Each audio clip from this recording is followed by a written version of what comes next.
BJP ನಾಯಕರುಗಳಿಂದ ನಿರೀಕ್ಷಿತ ಟೀಕೆ ಸಿದ್ದರಾಮಯ್ಯನವರ ನಿರ್ಧಾರಕ್ಕೆ ಘೋಷಣೆಗೆ. ಇದೇನು ಹೊಸ ಹೇಳಿಕೆ ಏನಲ್ಲ ಅಂದ್ರು ಆರ್ ಅಶೋಕಂ. ಡಿ.ಕೆ. ಶಿವಕುಮಾರ್ ಮುಖ್ಯಮಂತ್ರಿ ಆದ ನಂತರ ರಾಜಕೀಯ ಕಲುಷಿತವಾಯ್ತಾ ಅಂತ ಶ್ರೀರಾಮುಲು ಕೇಳ್ತಾ ಇದ್ದಾರೆ.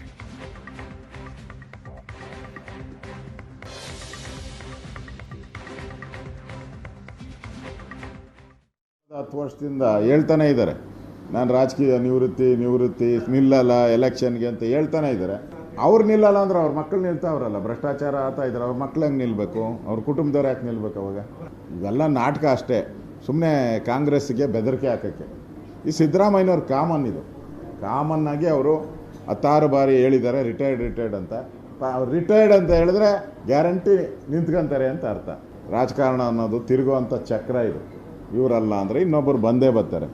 ಯಾರು ಇರಲಿ ಯಾರು ಇಲ್ದ ಹೋಗಲಿ, ರಾಜಕಾರಣ ಇರ್ತತೆ, ಸರ್ಕಾರ ಇರ್ತತೆ, ಜನ ವೋಟ್ ಹಾಕುವಂಥ ಪ್ರಜಾಪ್ರಭುತ್ವ ಡೆಮಾಕ್ರಸಿ ನಮ್ಮ ದೇಶದಲ್ಲಿ ಇದ್ದೇ ಇರ್ತತೆ, ನಮ್ಮ ರಾಜ್ಯದಲ್ಲೂ ಇರ್ತದೆ. ಘೋಷಣೆ ಮಾಡಿದ್ದಾರೆ ಸಿದ್ದರಾಮಯ್ಯ ಅಂದ್ರೆಗಿನ ಬಹುಶಃ ಸಿದ್ದರಾಮಯ್ಯರು ಏನಂತ ಹೇಳಿದಾರೆ, 2028 ಚುನಾವಣೆಗೆ ನಾನು ನಿಲ್ಲಲ್ಲ.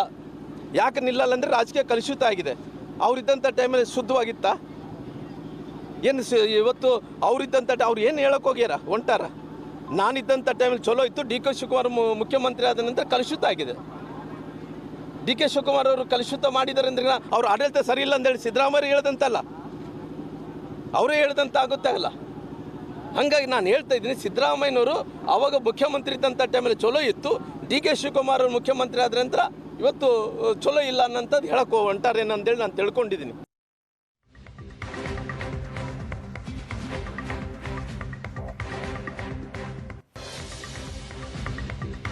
ಕಾಂಗ್ರೆಸ್ಸಿಗರಿಗೆ ಒಂದು ತಳಮಳವೇ ಸಿದ್ದರಾಮಯ್ಯನವರ ರಾಜಕೀಯ ನಿವೃತ್ತಿಯ ಈ ಘೋಷಣೆ.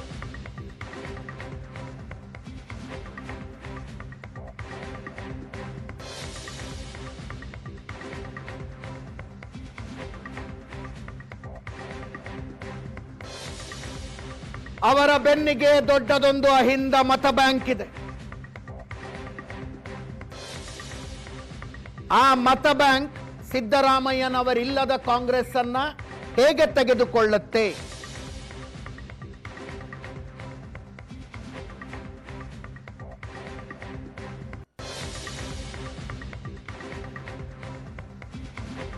ಪರ್ಯಾಯ ಅಹಿಂದ ನಾಯಕತ್ವವನ್ನ ಕಾಂಗ್ರೆಸ್ನಲ್ಲಿ ಬೆಳೆಸೋದಕ್ಕಾಗತ್ತಾ?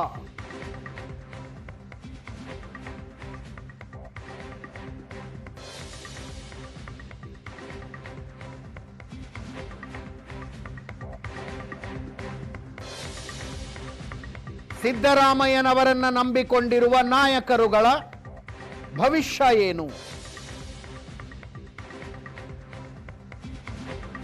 ಸಿದ್ದರಾಮಯ್ಯನವರ ನಿರ್ಧಾರ 2028 ಚುನಾವಣೆಗಳ ಮೇಲೆ ಏನು ಪರಿಣಾಮ ಬೀರುತ್ತೆ? ಹಲವು ರೀತಿಯ ಪ್ರಶ್ನೆಗಳು.